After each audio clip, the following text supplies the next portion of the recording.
What's going on, YouTubers? It's the Natural Born Thriller, and welcome everyone to WWE RAW review, show from March 18th, 2019.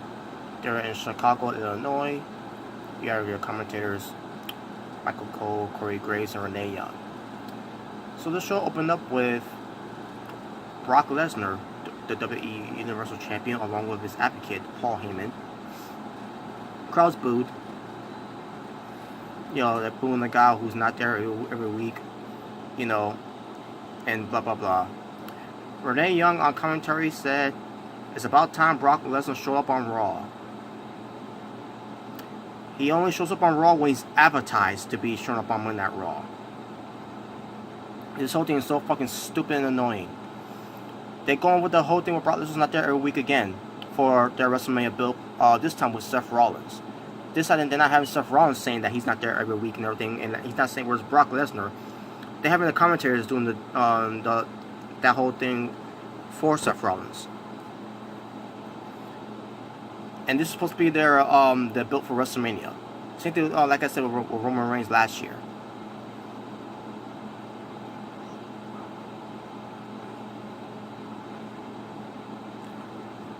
The crowds were chanting "Burn it down" for Seth Rollins as Paul Heyman is trying to talk, and also they were booing Paul Heyman too. But then also he started doing his "My name is Paul Heyman" thing and all that, and then the crowds were doing the sing along with Paul Heyman. Basically Paul Heyman doing all the talking for Brock Lesnar, and while Brock Lesnar just stands there. Because remember last week on commentary, the whole thing that said that Paul Heyman is gonna bring Brock Lesnar to Raw, because Brock Lesnar called him while he was on commentary, saying Brock Lesnar is gonna show up on Raw and he's gonna address Seth Rollins for his match at WrestleMania against Seth Rollins. And I was saying at the time, no, Brock Lesnar's not gonna address anything. He's just gonna be there and just stand there, while Paul Heyman does the one who's gonna be addressing Seth Rollins for Brock Lesnar. And that's exactly what happened. So then Drew McIntyre comes out. He comes out and basically tells the people in Chicago to shut up and listen, open their ears and everything. And then talk about how he took out Roman Reigns, he took out Dean Ambrose, and he's going to take out another Shield member in the main event, in Seth Rollins. And then all of a sudden Seth Rollins attacks McIntyre with a steel chair from behind, and keeps hitting him with the steel chair. And he looks at Brock Lesnar. He gets in the ring to go after Brock Lesnar. And then Brock Lesnar just leaves the ring. And then Brock Lesnar teasing he's getting in the ring. I've seen this story written, many times in the past. Brock Lesnar was not going to confront Seth Rollins in the ring. And on top of that, Paul Heyman's telling him not to. So you knew right there that it wasn't going to happen. And that was just the opening segment, and it sucked.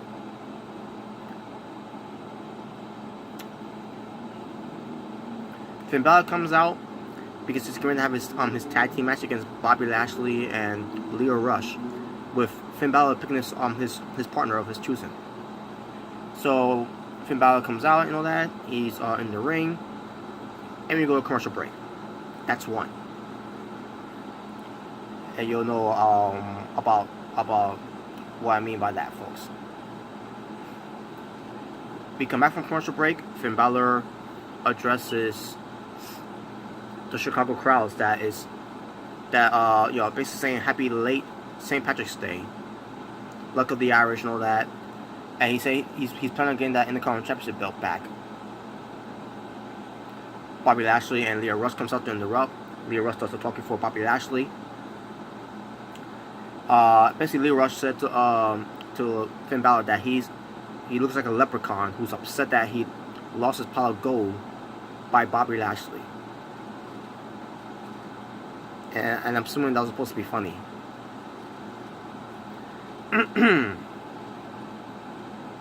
So Finn Balor addresses who's going to be his partner, and basically he gives a hint by he's planning on getting his hands on both of them. Get these hands, Braun Strowman. So the match happens. And just about 2 to 3 minutes, commercial break. That's 2.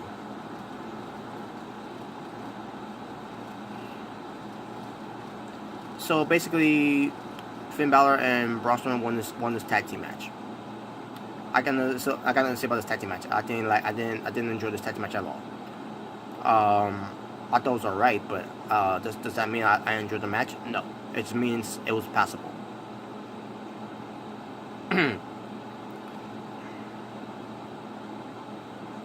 Ronda Rousey shows up with her husband. I don't remember. Oh yeah, Travis Brown, and then referee John Cone with some with some securities with him, telling Ronda Rousey that she's late, that she's gotta prepare for a match. But I'll get to that later, folks. And Ronda Rousey ignores him and just walks away. Okay, I'll get back to that part later too, where it pertains to this whole thing. And then we go to commercial break. Before that, though, Elizabeth came out to her entrance because she's going to do her segment called A Moment of Bliss. And then we go to commercial. That's 3. We come back from it. I took my earbuds off. I didn't want to hear it. I don't care for A Moment of Bliss. I learned my lesson the last time. But special guest was Elias. Not even with Elias. Not even with, one of my favorites in WWE right now. Elias. I didn't care about the segment at all. Because I knew where this was going. So Elias, basically what I'm reading here, he's saying about New York City is going to be in the greatest city in the world of New York City, and the Chicago crowd's boo. Basically making, taking shots at Chicago, and he probably mentioned something about Chicago Bears, missing the field goal. I know someone in Chicago's not happy about that, and Bruce Blitz. I don't know if he was angry about that segment, but I'm pretty sure he was. But at the same time, I don't care anyways, because I'm not subscribed to BlitzSportsNetwork.com anymore. I don't care about Bruce Blitz anymore. And I will do a video about that too, by the way, folks, about that whole situation too. But he gets interrupted by No Way Jose, the Congo line. But instead of No Way Jose, we see Otis and Tucker of the Heavy Machinery in the Congo line. And then No Way Jose comes out of nowhere, who was in disguise of looking like one of the Congo lines. Basically attacks Elias from behind, and this led to a match. And then we get a commercial break. That's 4. So we had this boring match between Elias versus So Trash Jose. And the match wasn't boring because of Elias. It was boring because of No Way Jose. He's fucking garbage. And on top of that, his appearance. Him looking like a reject Aladdin from Agrabah. With his attire, his pants, his vest, and his stupid braided hair that he dyed green. Oh my god, this is fucking ridiculous. And basically his ring attire is like greenish, yellowish type of color, looking like a fucking guinea. Well, but banana in English. I mean Spanish. What I meant to say basically, he looked like a fucking plátano.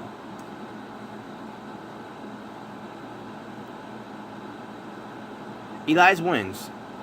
Moving on. At least So Trash Jose didn't win. Because he's fucking trash.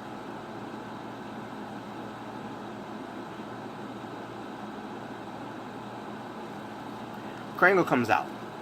He gets greeted with "You suck" chants from the Chicago crowd.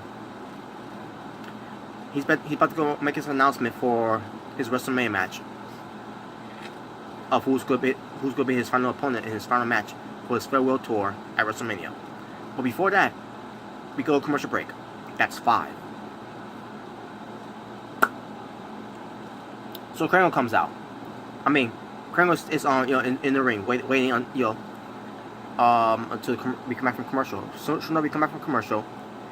He talks about his farewell tour continues on in Chicago. WrestleMania is in 20 days. As of today, it's now 19 days. Carl Shane, thank you, Kurt. But a while ago, you was chanting "you suck" to him, but now you're chanting "thank you, Kurt." And I'll get to more about these cards too, by the way, about about Kurt Angle's match that he had on Raw. So, Kurt Angle thanks the McMahons for allowing him to pick his opponent for his farewell match at WrestleMania, and he decided to pick the man that had made his life a living hell since he became the general manager of Monday Night Raw.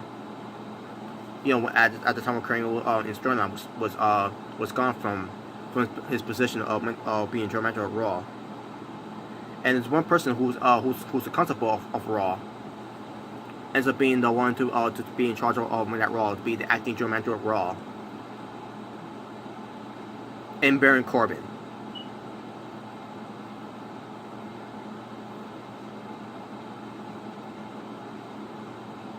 And the crowd's booed. Not because they hate Baron Corbin, but because Kurt Angle decided to choose Baron Corbin as his final opponent for his farewell match at WrestleMania. As of this moment, WrestleMania for 35, dead. WrestleMania is fucking dead.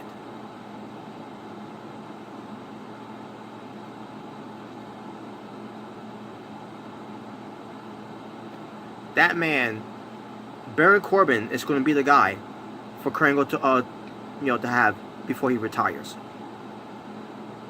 Not Chad Gable, not Shelton Benjamin, not an Undertaker, not even a fuckboy buckethead John Cena, not a Bobby Lashley, not a Ricochet. Hell, I would take Jason Jordan coming out of his retirement to face Kurt Angle, to complete their, to finally end their storyline. The whole thing with Jason Jordan is the son of Kurt Angle.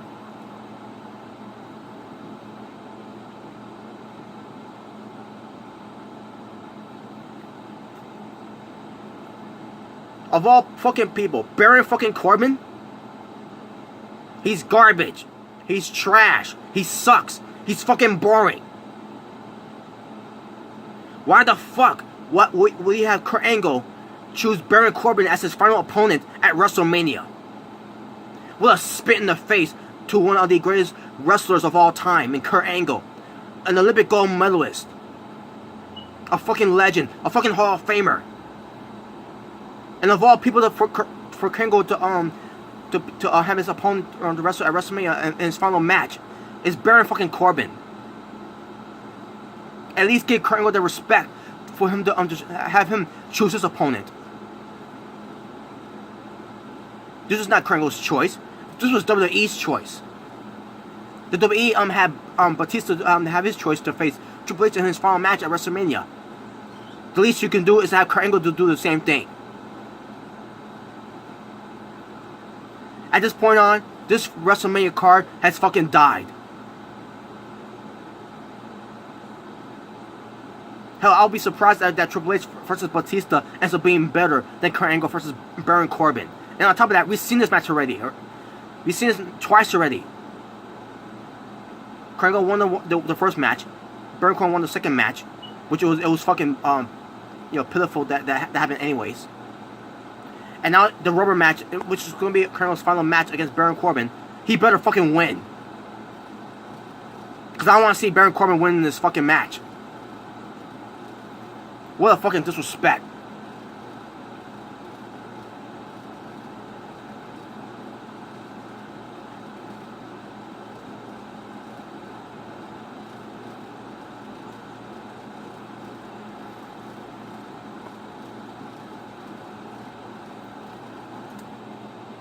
This WrestleMania card has already become a fucking joke. And this WrestleMania build, this whole thing that's, WrestleMania season, we're on the road to WrestleMania, it's fucking garbage.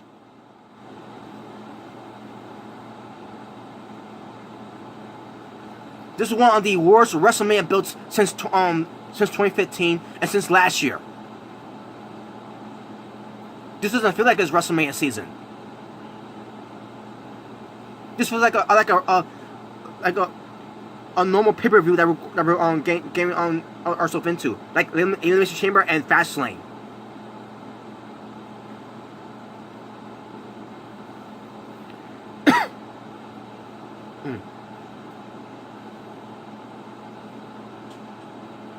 At this point, this WrestleMania event should at least be a house show at this point. Like they do with WWE Starrcade. It should at least be a house show at this point.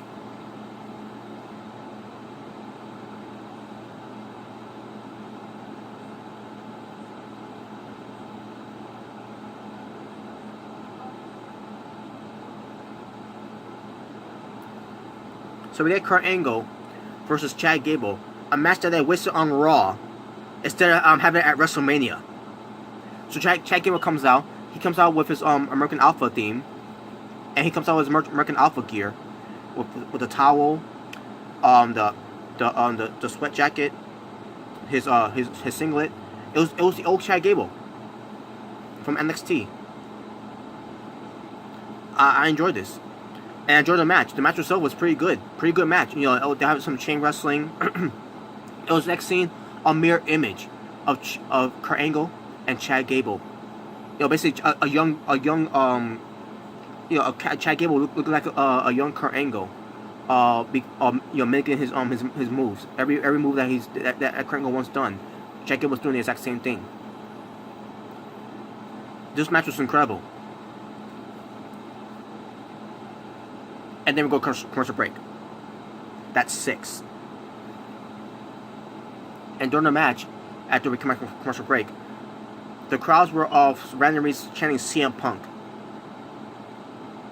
Again, these same crowds that were chanting "You suck" to Kurt Angle when he came out, and then when Kurt Angle was cutting a promo about having his match in Chicago for his farewell tour, they're chanting "Thank you, Kurt."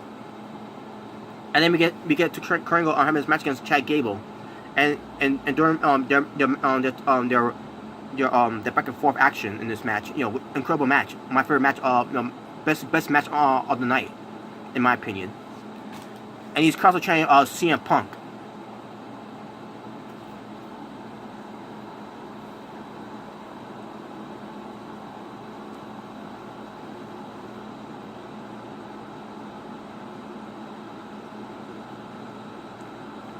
Chad Gable at one point put an ankle lock on Kurt Angle, and the crowds were booing.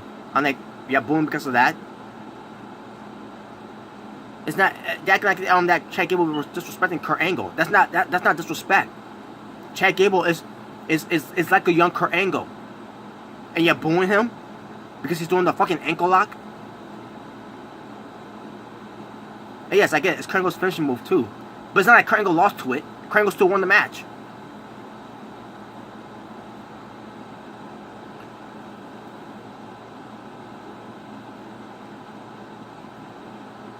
So Kurt Angle ends up putting Chad Gable in the ankle lock, but he also also for over the years it was called the angle lock, but basically the way how Kurt Angle does it too, by the way. So but Chad Gable did tap out to the basically Kurt Angle putting over Chad Gable after the match too and all, and then we get to Baron Corbin coming out there, and I took my earbuds off. I didn't care to hear Baron Corbin. Fuck Baron Corbin.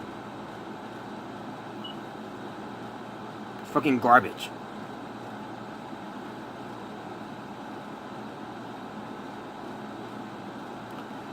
And then we go commercial break. That's 7. So we see Baron Corbin backstage, and oh my god, I didn't want to hear him talking because he was talking to the Revival, and then Apollo Crews shows up and says to him that he wants to face Baron Corbin, and Baron Corbin was trying to go with his diatribe. Talking. And I said to myself, who the fuck do you think you are, Triple H? So, Apollo Crews was cutting him off by saying yes or no. And Baron Corbin was like, well, let me talk. And he's like, yes or no. And then Baron Corbin finally said, yes, I accept your challenge. Like, thank God. Like again, he's trying to go for the Triple H route here with the diatribe promo. And then Paul Cruz was like, oh, is that so difficult? And then he's like, and that's why nobody likes you. Fact. So Baron Corbin was like, the Revival likes him, like, right, guys, and they was like, hell no, and they walked off. And they're like, good, exactly. That's how we all feel right now. Unfucking believable. And people were partaking themselves.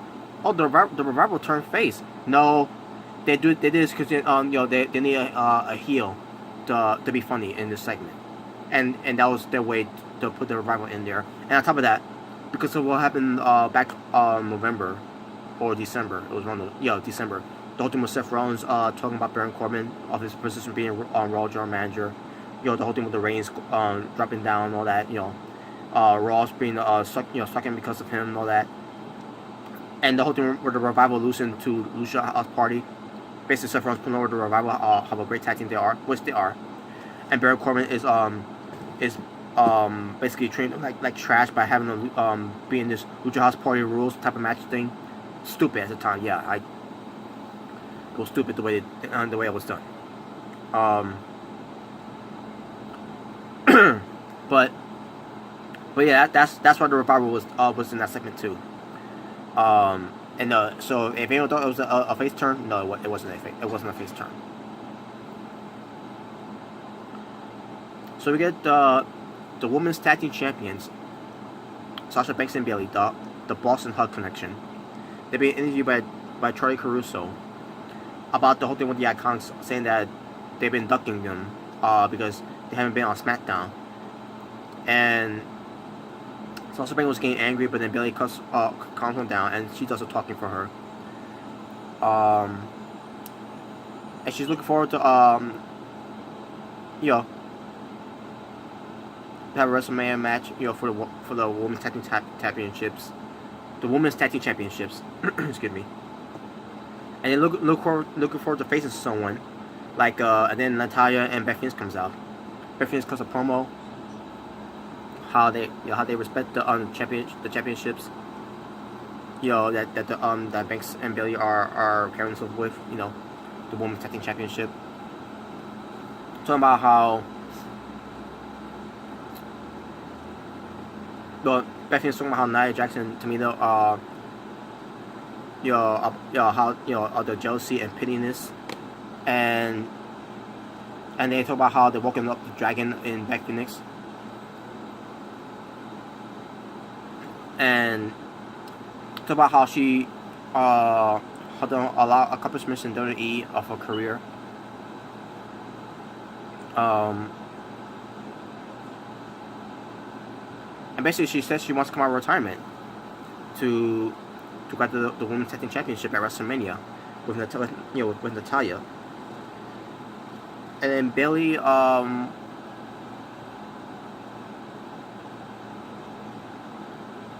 she would absolutely she said it would be an absolute honor, huge honor basically. But does she really want WrestleMania?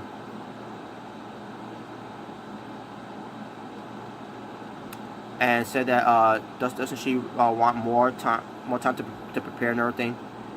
And then Natalya starts cutting a promo and says that this is Beth Phoenix. She's the glamour sign and all that, and she's a Hall of Famer, and like she won the she's a women's champ. She won her first women's championship title in Chicago, going for a cheap pop basically. So then Sasha Banks and Natalya start getting in each other's faces and all that. They start fighting. Also, we get a match, and then we get. But before we get to the match, commercial break. That's 8. So we get Sasha Banks being accompanied by Bayley versus Natalya being accompanied by Beth Phoenix. The match was going on. Also, Nia Jax comes out. Basically, the match got interrupted because Nia Jax came out. And then she said, like, I'm Nia Jax. Like, I'm not like most girls. Like, I'm the irresistible force. Like, Beth Phoenix coming out here on retirement. Like, Nia Jax, sorry, I couldn't help myself. That's how she was talking. That's how she talks in her promos. But she said that Nia Jax isn't jealous of Beth Phoenix. If anyone's jealous, it's Beth Phoenix. Because Beth Phoenix is jealous of Nia Jax of being basically getting the recognition.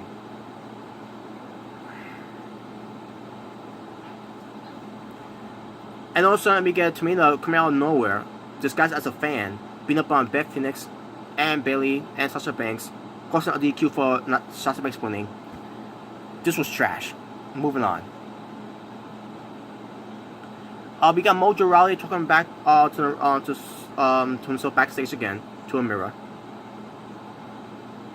Maybe he was upset that that Baron Corbin was the opponent for Kurt Angle at WrestleMania. But basically, he was like talking to himself in the mirror like he's been doing before. And then he says to himself, why he can't figure it out? And he starts screaming, "Figure it out!" Yeah. And then we go to commercial break. That's 9. Well, before we went to commercial break, Ricochet made his The Avenger entrance, and then we go to commercial break. And we see him going up against Jinder Mahal, being coming by the Sin Brothers, and I see myself, oh my fucking god! And that was the reason why they did this too. But as the match was going on, with Jinder Mahal working over Ricochet, I was bored. But then Ricochet took control, and I got my excitement back a little bit. Ricochet gets the win with the 630. And after he beat Jinder Mahal on commentary, Ricochet beat former WWE champion Jinder Mahal. Yeah, one of the worst WWE champions of all time. At least have Ricochet wrestle against Kurt Angle. But no, we have him wrestle against Jobber Mahal. Trash Mahal. The Trasher Raja.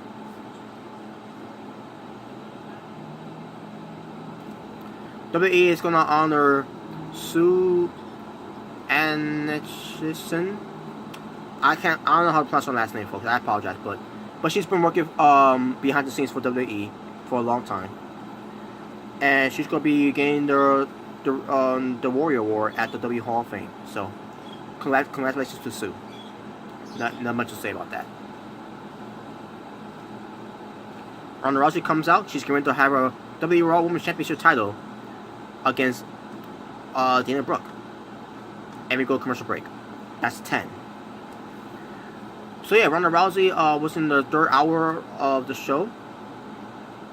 Even though John Cone earlier in the night, in the 1st hour of Monday Night Raw, said that Ronda Rousey's late for a match against Dana Brooke. To prepare for a match.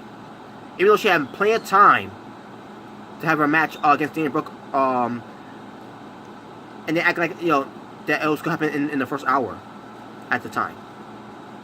And then come to find out, this match between Ronda Rousey versus Dana Brooke was in the 3rd hour. What was the point of having that segment earlier on in the 1st hour, anyways? So fucking stupid.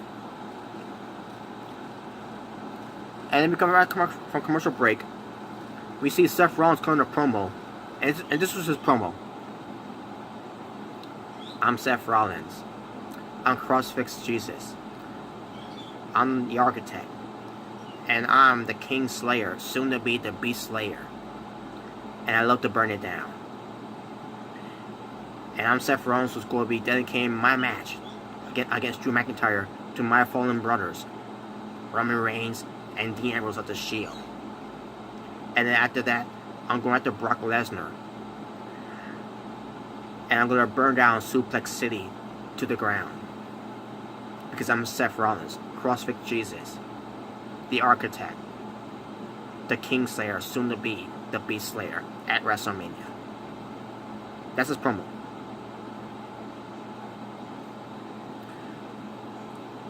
Where's the passion? Where's the passion that Seth Rollins used to have in his promos?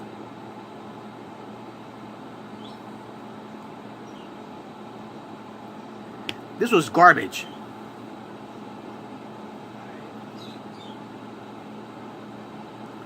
And then we see Dana Brooke being interviewed backstage, basically in a gorilla position by Troy Caruso.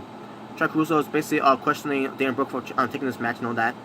And then Dana Brooke was basically saying to herself that I'm Dana Brooke, and it's the road to WrestleMania. Well, you wouldn't know it was the road to WrestleMania if WWE would have at least try or give us give a better effort to give us a field mode, a field mood to let us know that this is WrestleMania season, that we're on the road to WrestleMania. But then she says she may not be better than Ronda Rousey, but she has to be better for 3 seconds. Basically, 1, 2, 3. So then she comes out there, and this doesn't make any sense either, folks. So Ronda Rousey was supposed to be the Raw Women's Champion, and she comes out first, and then Dana Brooke comes out last. So the match began. Dana Brooke blocks a kick from Ronda Rousey. She slaps her, and Ronda Rousey fights back with a knee strike to the face, kneeing her ribs, applies the armbar immediately, and then Dana Brooke immediately taps out in 18 seconds. And then Michael Cole said, 15, the match lasted 15 seconds. No, I counted myself, folks. I had a stopwatch instead. Yeah, in fact, I had a stopwatch. And it was 18 seconds. It was literally on the mark of 18 seconds the match ended. But after the match, Ronda Rousey refused to let go of the armbar. Referee comes out. Well, actually, the official referee was trying to pick it up, sort of. And then we get another referee coming out. And I noticed that this referee that came in the ring, I'd never seen that referee before. So right there, I knew that wasn't a real referee. That was actually a wrestler playing a referee. And Ronda Rousey pushes the referee down. And Ronda Rousey she goes to kiss her husband, who's Travis Brown, who's on the front row. And then we get the securities coming out, touching Ronda Rousey. Ronda Rousey pushes him down. Ronda Rousey being surrounded by securities. One of them was touching Ronda Rousey again. And then Travis Brown, meant to say, not Travis Banks. Travis Brown punches one of the securities while he was still in his row. And Ronda Rousey was being surrounded by security, and she was like, I dare you. And then Travis Brown gets Ronda Rousey over the barricade, and they lead to the crowd together. I enjoyed the segment. This was good. This was believable. Travis Brown did his job. Better acting than anyone has done before. So yeah, I enjoy this, and also I enjoy the squash match too, to a degree. Hell, Dana Brooke tried, right?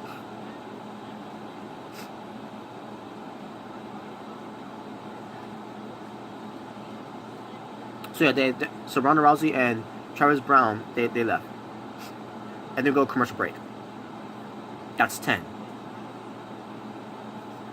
Wait, is it 10? Maybe recount. My fault, folks. It was actually 11. 11. So yeah, that's 11.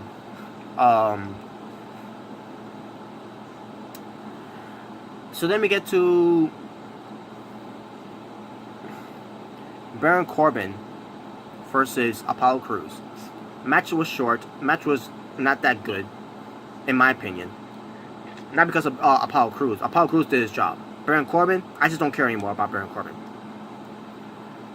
I can't stand listen to him. I can't stand look at him. I can't stand watching his matches. I can't stand his uniform.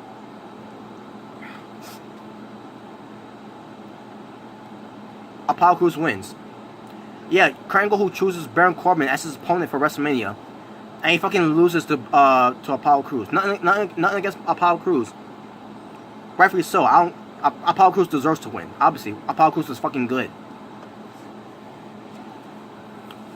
But you got Baron Corbin, who's supposed to be a legit opponent, to be Krangle's final opponent to face before Krangle retires, and Baron Corbin loses. And by all means, Baron Corbin can lose all his matches all he wants. I don't care.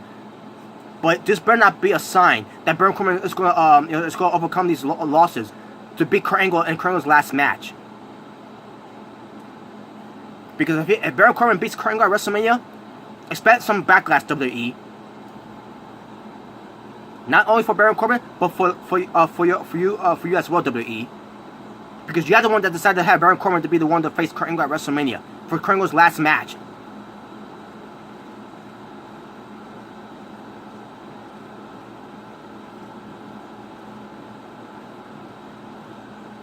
And by the way, during the match, they were chanting, "We want Cena." You guys are the fans that wanted John Cena over Baron Corbin. Now, here's the thing about John Cena. He's fucking garbage. He's fucking trash. He fucking sucks. He's a fuckboy buckethead. He's the shit factor of professional wrestling. He's a phony wrestler. He's a con artist. He's everything that's fake. But I would take John Cena over Baron Corbin.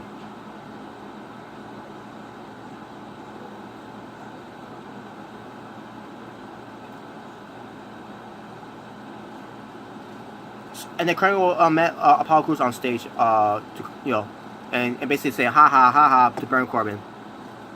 And then we go commercial break. That's 12. Alright, let me count down, folks.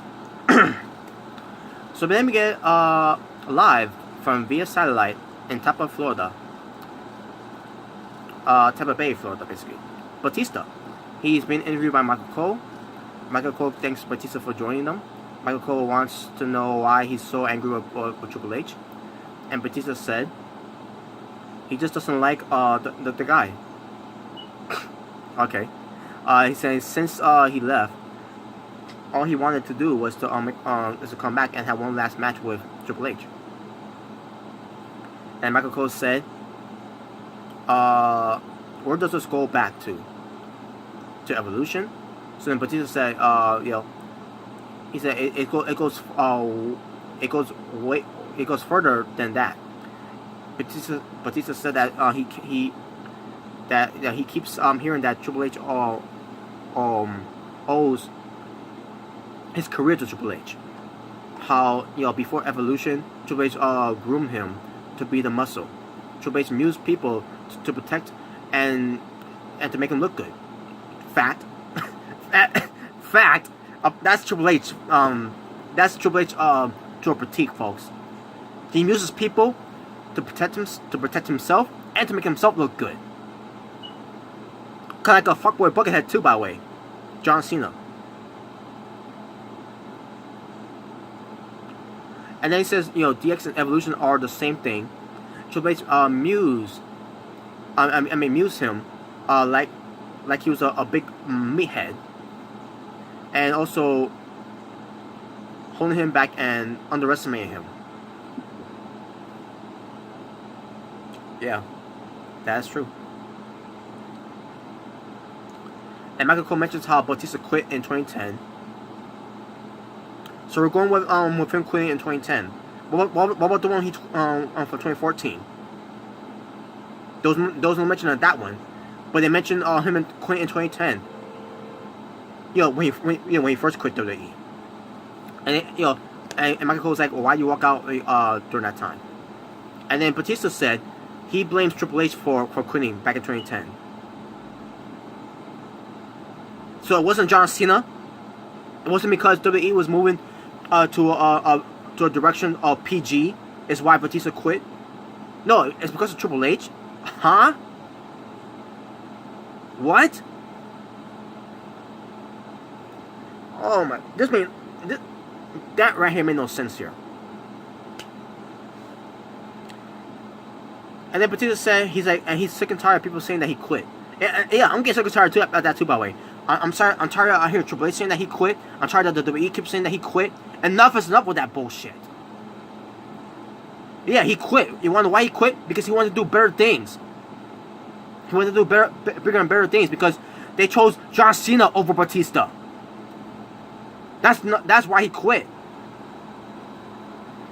And it's a good thing he quit too because he's doing better doing movies than he is anything that's better that Batista is doing right now than going back to WWE. Because look what happened in 2014. They brought him back at a wrong time, where they wanted to go with Batista over Daniel Bryan.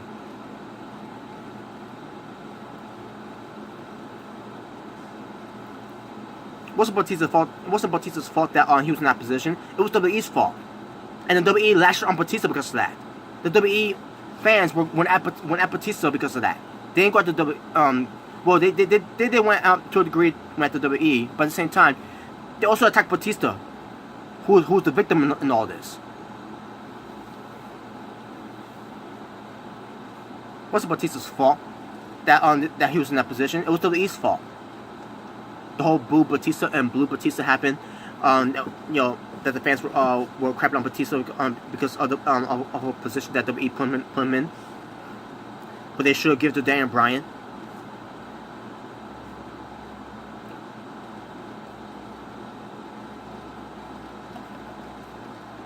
And that's another thing. They wanted Batista to be the guy back in 2014.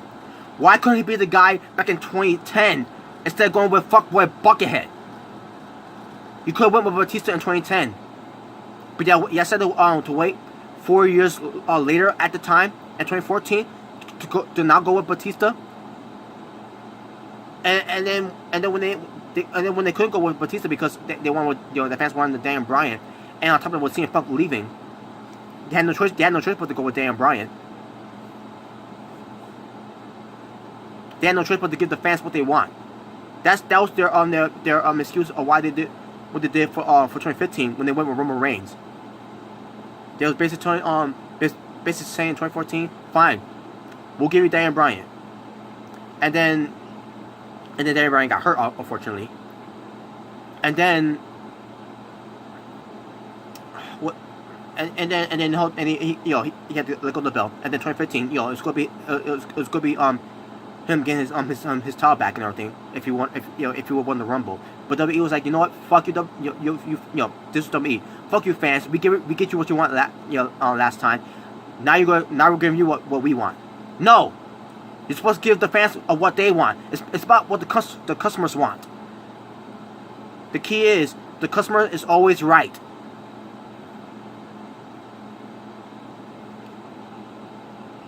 But anyways. But yeah, that was stupid though. Having Batista saying that it was because of Triple H. It was because of Triple H. It was because they chose John Cena over Batista.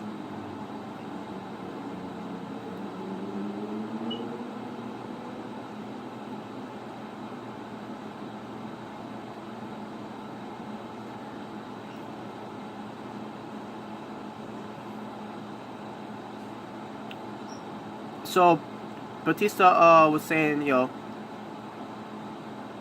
imagine having a boss who is also imagine having a buddy who's also your boss and jealous. That is Triple H too, by the way, folks. And Batista saying he felt like he never got a fair opportunity. It's basically because of Triple H, and saying that Triple H is gonna look what he basically saying how look what he's done with the NXT stars and all that, and ask what's wrong with that Michael Cole and all that, and saying that Triple H is a cerebral assassin. He's got them fooled and all that, and saying Triple H is most selfish, insecure, jealous, control freak he's ever met. And basically said that this man should wake up one day and fire Triple H. He literally said that. And then Batista said, he's gonna end it all at WrestleMania. And he says, and now basically told the crew to say, now get out of my office. Get out of my office. That's how he said it. I thought that was entertaining though. Batista saying that.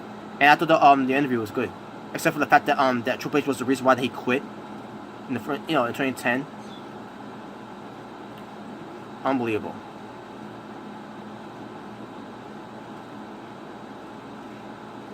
So Chad Caruso interviews Braun Strowman. Braun Strowman was saying that these guys came in, these Sunday Night Live guys, disrespecting him in WWE, and he said he's gonna take his anger out on everybody that's going to be in the Andre the Giant Memorial Battle Royal. Elizabeth shows up because she's the host of WrestleMania, says that, you know, to make peace, whatever, with these guys, whatever, make it right.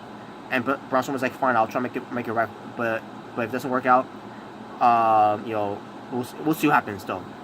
I'm assuming that's gonna be next week. I'm assuming, whatever. And then we go commercial break. That's 12. Drew McIntyre comes out. He cuts a promo about Roman Reigns. About he's not the big dog anymore. He took him out because he's the big dog now. It's his yard now, and then also we get Seth Rollins. And basically, Drew McIntyre mentions his real name Joe, and mentions his whole leukemia thing. And then Seth Rollins was cutting a promo at gorilla position, saying, you know, Seth Rollins looking angry, and he was like cutting a promo, and then he came out there to and then Drew McIntyre and Rollins start fighting on the aisle. Referee comes out. We go commercial break. That's 13. So the match happens. Match itself, I thought was alright. It could have been better. When it first started, basically. And then we go commercial break. That's 14.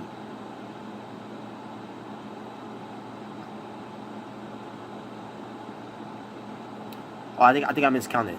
I think I meant to say.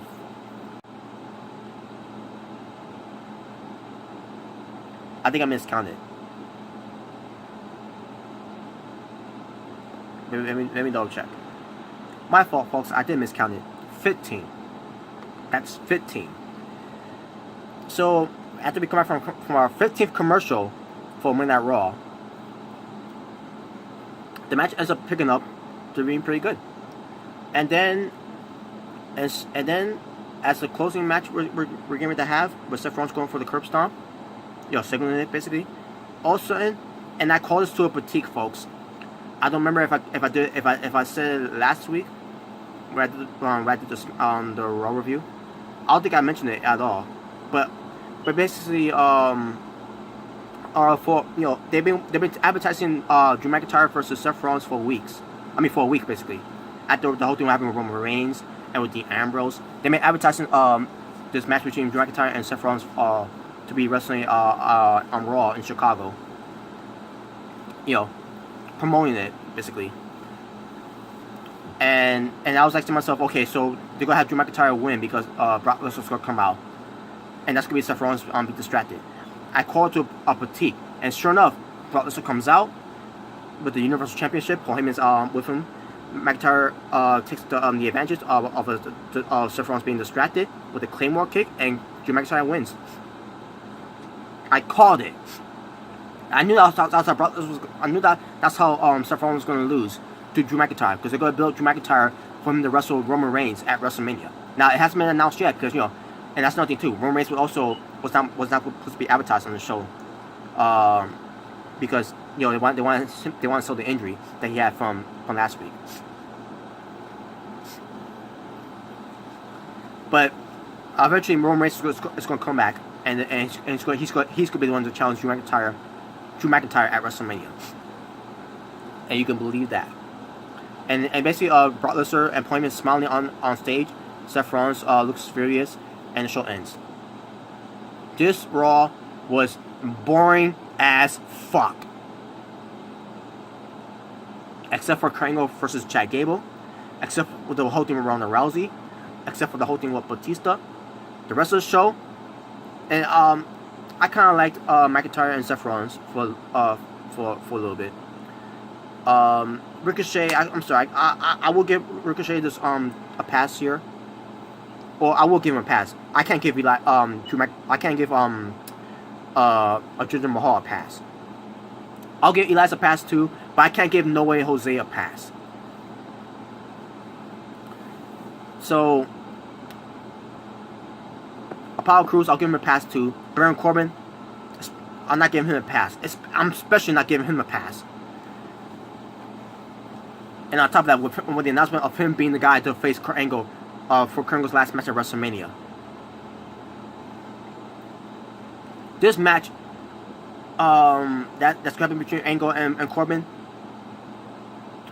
Angle better go over. But besides that, this show was fucking garbage. This show was fucking boring as fuck. And this is a terrible, build for the WrestleMania. It doesn't feel like it's a build at all for WrestleMania. They're not even trying. There should be no excuse of why a show like Monday Night Raw should not be trying their best, their absolute best to do a build up on the road to WrestleMania for WrestleMania season.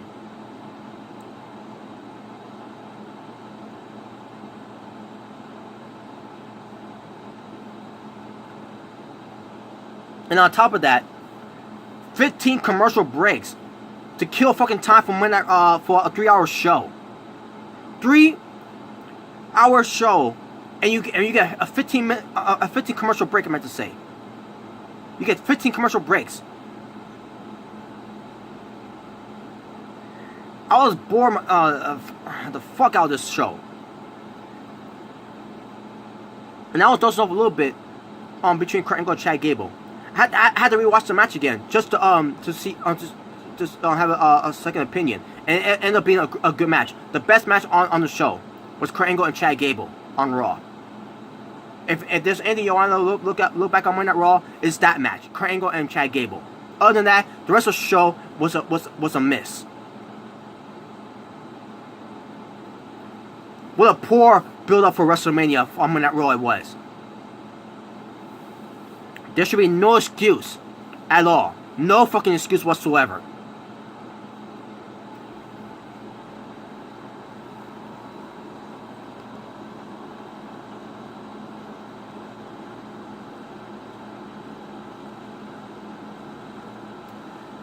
Talking about wrestling for WWE RAW from March 18, 2019. 8 matches. Especially where it pertains to Apollo Crews versus Baron Corbin, Ronda Rousey versus Dana Brooke. Well, I'm not going to include that one. I'll include Apollo Crews and Baron Corbin, Ricochet, Jinder Mahal, Elias and Noe Jose, Sasha Banks and Natalya, a microwave match. While the other matches, like for example, Ronda Rousey and Dana Brooke was a squash match, and Drew McIntyre versus Seth Rollins, Kurt Angle versus Chad Gable, Finn Balor versus Braun Strowman. Finn Balor and Braun Strowman versus Bobby Lashley and Leo Rush was an extended match. That went longer, but the main event was longer though. But still,